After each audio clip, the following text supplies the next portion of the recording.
ঈদ মানেই আনন্দ, ঈদ মানেই খুশি, আর ঈদ মানেই হচ্ছে সেমাই। সেমাই ছাড়া যেন ঈদ জমেই না কোনোভাবে। হ্যাঁ, আমরা মুসলিম, আমাদের দুটি উৎসব আসে, বড় দুটি উৎসব বছরে, ঈদুল আজহা, ঈদুল ফিতর। তো দুটো ঈদেই যেন ঈদের সকালটাই শুরু হয় সেমাই দিয়ে। একটু মিষ্টি মুখ না করলে কি ঈদটা জমে?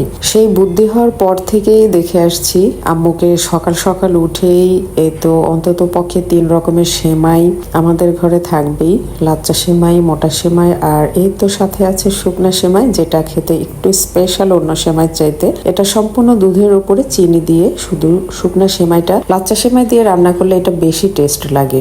যাই হোক, সকাল সকাল মিষ্টি মুখ করে আবার একটু ঝাল মুখ না করলে কেমন হয়। আগের দিনের গরুর মাংস রান্না ছিল, সেটা একটু খেয়ে নিয়েছি। অলরেডি এর মধ্যে ভুঁড়ি চলে এসেছে বাসায়, ভুঁড়িটা ক্লিন করতে হবে, মাংস এখনো পৌঁছায়নি। আর হ্যাঁ, এটা ঈদের দিনের ভিডিও। আমি একটু সিক, 2-3 দিন ধরে অতিরিক্ত গরমের কারণে, যে কারণে ভিডিওটা আপলোড করতে একটু দেরি করে ফেললাম। তবুও মনে হলো একটু শেয়ার না করে যেন মনে স্বস্তি পাচ্ছি না কোনোভাবেই, আপনাদের সাথে শেয়ার করতে চলে এসেছি। মিষ্টি মুখ করার পর ঝালমুখ করে নিয়ে তারপরে ফ্রিজে একটু দই ছিল, দইটা খেয়ে নিলাম, কারণ এটা হজমের জন্য খুবই বেটার। আর এই গরমে একটু দই নয়তো আরসি নয়তো একটু গ্লুকোজ, যে কোনো একটা কিছু না হলে যেন হবেই না গরুর মাংস হজমের ক্ষেত্রে। এই তো তারপরে চলে এসেছি ভুঁড়ি ক্লিন করার জন্য।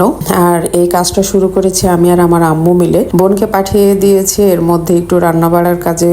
যাই হোক, এর মধ্যে ভুঁড়ি পরিষ্কার করতে করতে অলরেডি কোরবানির মাংস এসে গেছে বাসায়। আলহামদুলিল্লাহ, আল্লাহর কাছে দোয়া করে আল্লাহ যেন আমাদের কোরবানিটা কবুল করে নেন, সাথে সবার কোরবানি যেন আল্লাহ পাক কবুল করে নেন। আর কোরবানি ঈদে কোরবানির মাংসটা যারা কোরবানি দিতে পারেনি তাদের সাথে একটু ভাগাভাগি করে খেলে যেন এর আনন্দটা আমার কাছে মনে হয় 10 গুণ বেড়ে যায়। তাই তো কোরবানির মাংসটা বাসায় পৌঁছানোর আগেই সামাজিক যে মাংসগুলো ভাগাভাগি হয় সেটা তো দিয়ে আসা হয়েছে সমাজের এবং আত্মীয়দের ভাগ। যাই হোক, এরপরও বাসায় আসার পর মনে হলো যেহেতু আগের দিনের গরুর মাংস রান্না আছে, একটু কলিজা বা ফ্যাপসা আলাদা করে নেওয়া হয়েছে, এটা বাসায় খাওয়ার জন্য জাস্ট। এটা দেয়া হয়েছে বোনকে, বোন রান্না করবার, এদিকে আমি আর আম্মু বসে গেছি।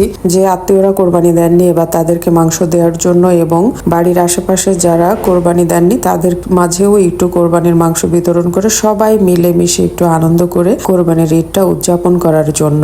আলাদাভাবে যেটা সামাজিকভাবে দেওয়ার সেটা তো দিয়ে আসা হয়েছে, সামাজিক মাংস যেটা। তারপর বাসায় আসার পর আম্মুকে আমরা বুদ্ধি হওয়ার পর থেকে প্রতি বছরই দেখি, মানে সামান্য কিছু মাংস রাখা হয় বাসায় খাওয়ার জন্য, নয়তো পুরোটাই দিয়ে দেওয়া হয় খোঁজ নিয়ে নিয়ে যে কে কোরবানি দেয়নি। সবার বাসায় সুন্দরভাবে মাংস পৌঁছে দেওয়ার চেষ্টা করে আব্বু আম্মু দুজনে। আমার কাছে এই বিষয়টা খুবই ভালো লাগে। আসলে আমার কাছে মনে হয় যে বাবা মার কাছ থেকে দেখেই কিন্তু আমরা শিখবো, মানে দাদার বাড়ির দিক থেকে, নানার বাড়ির দিক থেকে সবাইকে কোথায় কি অবস্থায় আছে এই জিনিসগুলা দুজন মিলে এত সুন্দরভাবে খোঁজ খবর নেয়, বিষয়গুলো দেখলে খুবই ভালো লাগে। এবং কে কে কোরবানি দেয়নি সবার সাথে এগুলো ভাগাভাগি করে আব্বু আম্মুকে প্রতি বছরই দেখি ঈদটা উদযাপন করতে খুবই ভালো লাগে, অনেক আনন্দ লাগে নিজের কাছেও মনে হয় এই বিষয়গুলো। যাই হোক, আম্মু নিজ হাতে মাংসগুলো সুন্দরভাবে ভাগ করে তারপরে সবার বাড়ি বাড়ি পৌঁছে দিয়ে আসার যে দায়িত্বটা আমার মায়ের ঈদের দিন আমি দেখি। আব্বু আম্মু দুজনের, বিশেষ করে আমার মায়ের ভূমিকাটাই বেশি থাকে। খুবই ভালো লাগে আমার কাছে এই বিষয়গুলা।